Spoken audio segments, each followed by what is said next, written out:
I'm a single guy in my early 30s. My brother, Dan, is 29. He has 4 kids, and his wife, my sister-in-law, is the kind of person who pokes at you until you react, then instantly turns into the world's most convincing victim. My parents adore her. They know what she's like. They just don't care. Growing up, Dan was the obvious favorite. 3 years younger, but treated like the center of the universe. If Dan messed with me and I fought back, I got punished. If I stayed quiet, I got ignored.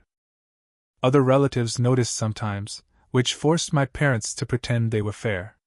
But as soon as nobody was watching, back to normal. Dan developed a superiority complex early. He got physically abusive more than once. He flirted with my first girlfriend until she left me. He laughed at every bad thing that happened to me. And my parents' response was always the same. Stop being dramatic. Man up. Suck it up. When I turned 18, they were practically celebrating that I was finally leaving. I moved out before I even finished high school. Couch surfing felt safer than being in that house. I stayed low contact after that. They didn't show up to my graduation. I didn't care anymore. Then the pandemic hit in 2020. I lost my job. My roommate lost his. We couldn't renew our lease, and the clock started ticking toward homelessness. I sold almost everything. And because I've always loved trucks, I found a cheap camper, about $1,000, and I put it on the back. I told myself it would be temporary. I asked my parents if I could park it at their place for a while, just to stabilize. They said no. Full house. We don't want you here. And you know we don't get along. Then they offered a compromise. I could park the camper there, if I paid them basically what it would cost to rent an apartment in the area. To park a camper. While I was jobless. I said that was insane. They called my camper an eyesore and told me to take a hike. My sister-in-law laughed like it was comedy night. Dan joined in, pointing at me and calling me a homeless bum. So I parked in a store lot that night. I barely slept. I kept expecting someone to try the door. For months, my life was survival. Finding places to park. Finding bathrooms. Avoiding confrontation. Avoiding people who saw the camper and decided they had the right to threaten me. I did things I'm not proud of. Like running an extension cord to an outlet so the batteries stayed charged and my fridge stayed cold. I wasn't living. I was just trying not to sink. Then I finally got a job in a neighboring city. And my boss let me park behind the warehouse, far enough back that nobody cared. He let me plug into the building for power and water. I paid rent in the only way I could. By working my tail off. I was basically on call all the time, and I took overtime like a starving man takes food. Winter was manageable with a small heater. Summer was brutal, so I found a used portable AC unit. It wasn't glamorous. But it was stable. And stability gave me a plan. I worked my way into a better position. Supervisor. Better salary. That's when I decided. I'm done being one emergency away from losing everything. I started house hunting. And 2 miles from work, I found a 3-bedroom manufactured home on a small property. I negotiated $10,000 off the asking price. Used nearly all my savings as a down payment. Got approved. For the first time in my life, I owned something that was mine. I moved in. I put the camper in the backyard like a little guest house. And when I was finally settled, I made one stupid mistake. I bragged about it on social media. Not to flex. Just relief. But my family saw it. And that's when everything started. A few weeks later they showed up. Unannounced. All of them. My parents. Dan. And my sister-in-law, smiling like she knew something I didn't. The weird part? I never gave them my address. To this day, I don't know how they found out. Nobody has admitted anything. Sometimes I wonder if they stalked me at work and followed me home. They walked in like tourists. Like this was their property, and I was just the guy holding the keys. They toured the rooms. They opened doors. They poked around. And the whole time, my parents kept saying the same things. Wow, so much space. Too much space for one person. Someone with no wife, no kids. Dan kept staring at the house like he was mentally moving furniture. Red flags everywhere. Then Dan asked me to talk privately. Everyone else suddenly left the room and piled onto the porch like it was rehearsed. That's when I knew. They came here with a plan. Dan sat down and said it. This house was too much for me. And I should let him move in with his family, because his wife was pregnant again and my house was closer to his job. Then he pointed at my camper. And said I could live in that, in the backyard, while his family lived in the house. He didn't offer rent. Not once. Instead, he started talking like it was already decided. There would be rules. Curfews. I couldn't just walk in, without notice, in my own house. I stared at him like he had lost his mind. But then I remembered something. Dan didn't lose his mind. Dan was raised to believe he was the mind. I pulled out my phone and started recording. Dan didn't even notice. He just kept talking, waving his hands, explaining why he needed my house. He talked over me like I had no say. Like I was a kid again. And something snapped. I said, "Hell no." Loud. Clear. Dan actually stumbled back like he wasn't used to hearing that word. I stood up. This is my house. It's not up for grabs. You don't get to move in because you want it. I worked for this. And it's not my fault you keep having kids you can't afford. Dan got close, chest to chest close, without touching. He said I didn't deserve the house. That he needed it more. I laughed in his face. He shouted that I had no wife, no kids, so I didn't need this space. So I should give it to him. I said, "You're not even offering rent. If I let you in, I'd still be paying the mortgage, and I'd be the one living outside." Then Dan said the quiet part out loud. He shouldn't have to pay rent, because his family comes first. And our parents said I was going to do it. Like their word was law. Right then, the front door opened.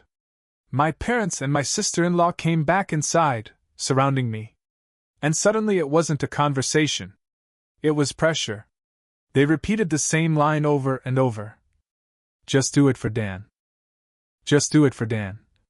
Just do it for Dan. I told them to get out or I'd call the cops. My sister-in-law screamed the loudest, rubbing her pregnant belly like a prop. "How can you do this to me? I'm pregnant. We need this." I told her. "I did nothing to you. You assumed you could take from me." And then I said what I'd been holding back for years. I called her a stuck-up, and told her I didn't care what she thought. She snapped. She hit me in the face. One clean hit, then she tried to go again, but Dan held her back while she kicked and screamed. My phone caught everything. I held it up and said, "Leave now or I'm calling police." My mother said I had a week to come to my senses. I said, "I won't. Don't come back." And I told my sister-in-law, "I have it on video. If you try anything, I'll press charges." She stormed out, crying dramatically like she hadn't just punched me. My mother was last at the door. She looked back and said, "You better do this for Dan and her." I said, "No." And I closed the door. The moment they left, I did something smart. I posted my version of the story to extended family online first. Because I knew exactly what they'd do. They'd twist it. They'd paint me as the villain. They'd weaponize relatives. But I had a head start. And I had video. It worked. A lot of family took my side immediately. There were a few flying monkeys, but not many. A week passed. Then they came back, just like they promised. Doorbell spam. Pounding on the door. I opened it a crack. They tried to shove their way in, but I had installed latch chains, and I braced my body against the door. My mother asked, in that sickly sweet tone, "Are you ready to let Dan move in?" I told them to get lost. And I told them if they tried to force entry, I'd call police. They left. Too easily. And I should have known that meant they were planning something worse. That Friday evening, I came home and saw a moving truck and Dan's minivan parked in my driveway. They were moving stuff in. Dan waved at me with a grin like he'd won. My sister-in-law told me, fake sweet, like it or not, we're moving in. Mommy allowed it. I got in my truck and called the cops. She pounded on my window and screamed at me to stop. She threatened to key my truck. The 911 operator heard it through the cracked window. Cops arrived. Dan and his wife locked themselves inside my house. And when I walked up to the porch with the officers, I saw the lock. It was drilled out. The old lock was lying there, busted. And the drill they used was sitting right next to it. They left the evidence on my porch like geniuses. My parents arrived and immediately lied. They said I agreed to rent the house to Dan. Dan and his wife came out holding papers, smug, like they had outsmarted me. A rental agreement. But my signature wasn't on it. There was a signature, but it wasn't mine. Didn't even look like my handwriting. It was blatant fraud. I told the officers. They drilled out my lock. They broke in. They forged my signature. And I have video of assault. I said I could press charges right now. Felonies. And I would do it, unless they left immediately and never came back. Dan went pale. My mother tried one last time. Just do it for Dan. I snapped. If it's such a great idea, you give Dan your house. You go live in a camper. The officers separated us. Then, finally, my mother surrendered. They backed down. Dan had to start loading boxes back into the truck while his kids cried. The oldest sobbed he wouldn't get his own room. My sister-in-law performed this dramatic, sad family pose, like they practiced it, group hug, pleading eyes, belly rubbing. It was pathetic. And it didn't work. One more stunt? Dan threw the new lock keys into a storm drain like a child. A cop scolded him and made him retrieve them. He had to pull the grate and get filthy. He slammed the keys into my hand. My mother tried to threaten me. You'll be disowned. I laughed. Oh no. I won't get to spend holidays being treated like dirt. Then I said something I'd been holding for years. You treated me so badly that if Dan needed an organ donor, I wouldn't give him anything. So do what you always told me when I was mistreated, and suck it up. My parents looked stunned. And the cops? They looked disgusted with them. After they finally left, I went online again and told the family what happened. This time, my parents were too embarrassed to even pretend. The family's support shifted hard in my favor. And for once, I slept in my own house. Alone. Safe. Months later, I hosted a Christmas Eve party at my house. Not my parents. Not Dan. Not my sister-in-law. Just the relatives who supported me. They drove hours to be there. They praised me for working hard, for finally getting stability. For the first time in years, I felt like I belonged somewhere. Then about 2 hours into the party, they walked in. No knock. Just walked in like they owned the place. My uncle stood up before I even could. They yelled at my parents, called them out, told them they didn't deserve to be in my home. My grandparents stepped between us and said the truth out loud. They hid the favoritism for years, but nobody was fooled anymore. My sister-in-law started crying, complaining that she deserved this house because she had kids and I didn't. I snapped back, and yeah, I went too far, but the room was full of people who had finally seen her for what she was. The whole thing turned into a family intervention. Dan sat there, silent, humiliated, unable to play golden child, with an audience ready to judge him. They left defeated. The party resumed. Later, my sister-in-law stopped posting public guilt trips, because nobody listened anymore. Time passed. My parents tried a new angle, money. They asked me to help Dan get an apartment, co-sign, pay rent. Just for family. I said no. Dan yelled that I had so much and no family to support. I laughed and asked where they were when I was homeless. Then I broke down the math. Mortgage. Insurance. Bills. gas, food, savings, emergencies, repairs. I wasn't rich. I was recovering. And I refused to be anyone's ATM.